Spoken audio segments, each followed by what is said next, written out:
Imagine if AOC got to write history books and they said, why did people sneak into America? Oh, climate change. Climate change is different because we have an expiration date. 20 years from now. Climate change was so bad that people were walking from Guatemala to get plane tickets to fly to Michigan. We've got 12 years to turn it around. Yeah. 12 years. Oh, for real? Are you sure? Are you sure that happened? Maybe there's other variables? What do you think? My concern is that we are going to be the frog in the pot of boiling water. Hey guys, maybe some of the stops along the way, they only speak Chinese and they have Chinese signs. There's like a concerted effort to get people in from China. Hey, something going on? No, just climate change. We are going to debate and debate and debate and debate. And then when we actually finally pass something, it is a wimpy carbon tax and our kids are doomed. Oh, so simple. So nice to be able to just... Imagine if AOC was in charge of writing history books. She might say people came to America because of climate change. She's always saying we only have a short time, 12 years or so, before everything gets worse. But people are starting to question that. Some are saying maybe there are other reasons people are coming to the US, like economic issues or even organized plans from other countries. But AOC keeps pointing to climate change as the main reason. But Bill Maher and Joe Rogan recently teamed up and started calling out AOC on a bunch of things. It started with her personal story. She says she's from the Bronx, but grew up in the suburbs. Maher pointed out the contradiction, and Rogan joked that her political career sounds more like an audition tape for a movie. Since then, they've been roasting her regularly, using jokes and real examples. Did you hear what AOC said? He wanted to pick a fight with me, little me. He's gonna lose that. It's amazing. Maybe don't send our country into war because you're in some type of mood. It is straight out of South Park. Gosh. It's straight out of South Park. Congress was supposed to have a classified briefing today, and they canceled it last minute. Like what? Yeah, I know. It's giving scrambling, it's giving disorganized, it's giving they are having problems behind the scenes. Do you know something I don't know? Please understand that this is Trump's war. This is a Republican war. Don't let them... Like, what are you saying? AOC responded by saying people are trying to pick fights with her, and she won't lose. But some people are saying that she's acting too emotional and not focused on the big issues. Maher and Rogan are making it funny, but they're also bringing up serious concerns. Rogan used to support her. He once praised her for being brave and inspiring someone who came from a regular job and beat a big-time politician. He liked that she wasn't supposed to win, but did anyway. He even thought her early speeches were real and passionate. But now, he sees her differently. Even an old video of her finding out she won, she looked shocked and emotional. Rogan used to admire that. But now, he's saying she hasn't lived up to the hype, and he's lost patience. He doesn't buy into her story anymore, and he's not shy about saying it. Joe Rogan used to support. Did you see the video of when she found out she won? It's amazing. Play it. I'm gonna grab her. She's right here. I can't let you go. It's like one of the realest moments. And look, people are angry. 28-year-olds, what does she know? What she doesn't know, she'll learn. Maybe she knows a lot. I like the fact she wasn't supposed to win. I like the fact that the guy who was an incumbent was a 10-term incumbent. Yeah. And that he spent 10-1 versus on her. How much money she spent? 10-1. And grassroots got her elected, man. And that can happen. Dude, she's a kid. Yeah, And she's pretty. She's a pretty, young 28-year-old. AOC, but now he openly mocks her hand. It stings. He's not just making jokes anymore, he's calling her out. Rogan thinks AOC is all style and no substance, a media favorite who loves attention, but avoids taking real responsibility. He says she's great at catchy lines, but terrible at real solutions. Now, instead of praising her, he's constantly throwing jabs in his podcasts and interviews. Quick, sharp comments that hit hard. He doesn't show respect anymore. Sarcasm, tough criticism, and that signature smirk when he knows he's said something brutal. And Rogan isn't the only one who feels disappointed. A lot of people are starting to see through the hype. AOC recently appeared on TV again and delivered more of the same confusing points, emotional takes, and logic that some say sounds more like comedy than politics. For example, during an interview, she said one of the biggest problems with immigration is the number of undocumented people, and her solution is to give them a path to citizenship.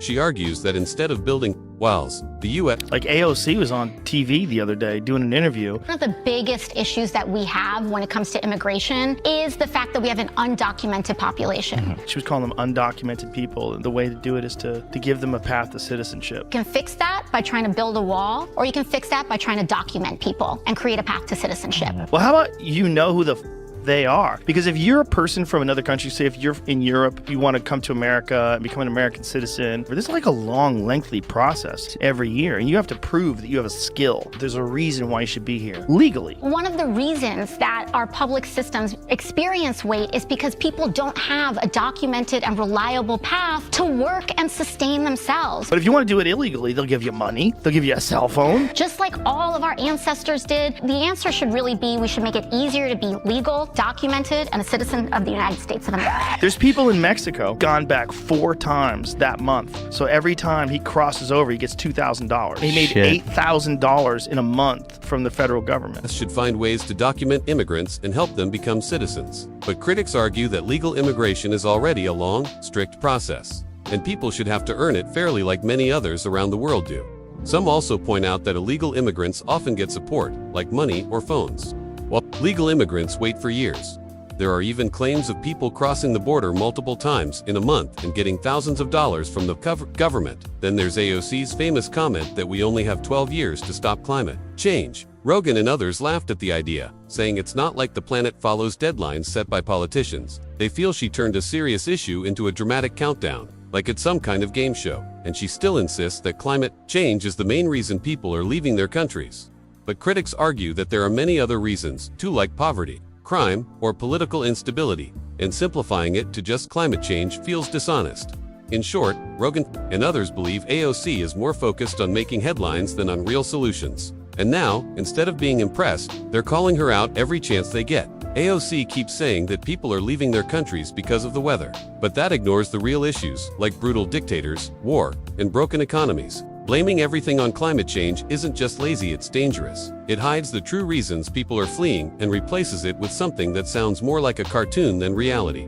When AOC first entered politics, people gave her everyday Americans still have the power to organize and fight for their communities, and they can have more say in this country than the richest man in the world. Yeah, the district now is going to lose 25,000 jobs, like there's something. Well, one of those things is, we were subsidizing those jobs. So for the city was paying for those jobs. So frankly, if we were willing to give Amazon if we were willing to give away $3 billion for this deal, we could invest those $3 billion in our district ourselves if we wanted to. We could hire out more teachers. We can fix our subways. We can put a lot of people to work for that money if we wanted to. There was no guarantee that those jobs were for the New Yorkers that were here. We were looking at a deal that was not primarily putting the community first. Chance. She was young, energetic, and full of big ideas. But it's been 5 years, and she's still repeating the same half-formed thoughts like they're facts. That's not passion anymore, it's just not learning. Instead of growing and improving, she keeps choosing drama over real depth. She cries on camera, waves her hands, and makes big emotional statements like the world is ending. But where are the real answers? Where's the plan? The facts her style is all emotion, with no real information behind it. That's become her trademark, turning every issue into a performance. And for a while, it worked. But people are waking up now. They're not clapping anymore. She talks tough until someone brings real facts into the conversation. Take her out of her comfort zone, where she's just blaming Trump and repeating activist slogans, and she falls apart. For example, when Amazon wanted to bring 25,000 jobs to her district, she pushed back, saying the city would be giving away $3 billion in subsidies. She said they could use that money to hire teachers and fix the subway instead. But giant robotic tripods could be vaporizing New Jersey. Democrats would point out how the death lasers were disproportionately affecting low-income communities and people of color, and AOC would tweet, "Stop demonizing the Martian X community." People asked, were those jobs guaranteed for local people? Was the math even right? Her argument didn't hold up under pressure. Ask her real policy questions and she starts to stumble. Her confidence fades and she falls back on vague emotional appeals instead of clear answers. She doesn't do well in debates. She shines when she's in a room full of people who already agree with her. But when she's challenged, it's like watching someone lose their internet connection mid-sentence. She deflects, gets vague, and avoids giving straight answers. People are starting to see through it. Her approach feels like an act, now emotional, loud, but with little depth. It's like TikTok politics. Fast, flashy, and easy to forget once the filters are gone. And the media doesn't help. They keep praising her, never asking tough questions, never holding her accountable. So all we get are viral soundbites that fall apart under real scrutiny. Even people like Bill Maher, who once held back criticism, have had enough. He made fun of the way Democrats would react if aliens attacked, joking that AOC would post something about protecting Martian communities instead of dealing with the crisis. Meanwhile, real problems are getting worse. The border is in chaos. Dangerous drugs are spreading. Human trafficking is rising. Police are overwhelmed. Families are hurting. But AOC keeps showing up on TV with dramatic stories and kind words, while avoiding the real problems. And when people ask hard questions, she acts like they're cruel. But the truth is, the real cruelty is ignoring the mess and pretending it's not happening. The country needs real solutions, not more performances. Families across the country are struggling, but AOC would likely go on TV defending criminals, as if they were innocent travelers. That's how twisted the narrative had. Well, Congresswoman Alexandria Ocasio-Cortez caught that interview, or at least saw it online, and she wrote, "It's not normal. Lawler voted to make the tax breaks on billionaires permanent while making the no tax on tips, just for those making less than $25K, expire in just 3 years. He's also kicking tipped employees off Medicaid, ACA, that's Obamacare, and clawing back their SNAP." So is she wrong about this bill? Yes, she's entirely wrong. Look, the standard deduction, for instance, which was doubled under the Tax Cuts and Jobs Act, is made permanent. This is a huge tax cut for middle class and lower income families all across this country. Obviously, within this bill, no tax on tips, no tax on overtime, a senior deduction, a child tax credit expansion. This is targeted towards the middle class and working class and lower income Americans all across this country. Regular Americans are left to deal with the mess while she tells comforting stories on national television. So when Bill Maher joked that even if aliens attacked Los Angeles, Democrats would be on CNN defending their rights, he wasn't just being funny, he was making a serious point. These days, politics isn't about solving problems, it's about putting on a show. Ideology is calling the shots, while common sense gets pushed aside. And AOC, she's the main performer. In one clip, she tries to speak about a major bill and completely messes it up. Congressman Mike Lawler didn't even need to try hard. He calmly corrected her live on air and showed she didn't understand the basics. It was embarrassing, but not shocking. This keeps happening. She doesn't study, doesn't prepare. She walks in with dramatic energy, thinking passion will make up for her confusion. This time, she tried to turn the bill into a political moment, but it backfired. After the interview, she responded online, claiming that Lawler voted to give billionaires permanent tax breaks while cutting support for workers. She said people making less than $25,000 would lose their benefits. But she was completely wrong. The bill made the standard tax deduction permanent, a big win for middle and lower income families. It also removed taxes on tips, expanded child tax credits, gave deductions for seniors, and more. The bill was designed to help the working class, not hurt them. AOC wasn't just off base, she wasn't even reading the right information. And when the truth came out, she had no real response. That's what happens when someone focuses on style over substance. It's not about the big crowds that come out to you when you're talking in a festival or wherever they are. I think it's because I think Bernie showed up at Coachella. That must have been fun for the fans. It's who shows up on Election Day. And I just don't see that's the ticket. I mean, Cory Booker, I know you've worked with him. I like Cory a lot from my home state of New Jersey. Made a speech for 25 hours. Again, just whacking each other off. This is just not what's going to get the job done. This bill was meant to give real tax relief to the middle class.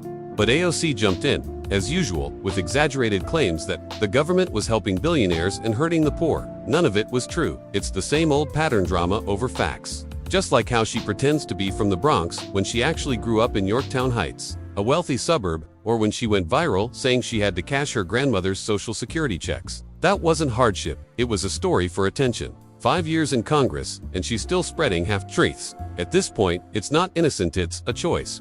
She stays misinformed, uses emotion as a weapon, and dodges responsibility. Every time some people still defend her, saying, but she draws a crowd. So do magicians. That doesn't mean you trust them to run the country. Bill Maher even said it. Crowds don't matter if the message is all spin and feel-good words that fall apart under pressure. It's not about how many people show up at your rally or music festival. What matters is who shows up on Election Day.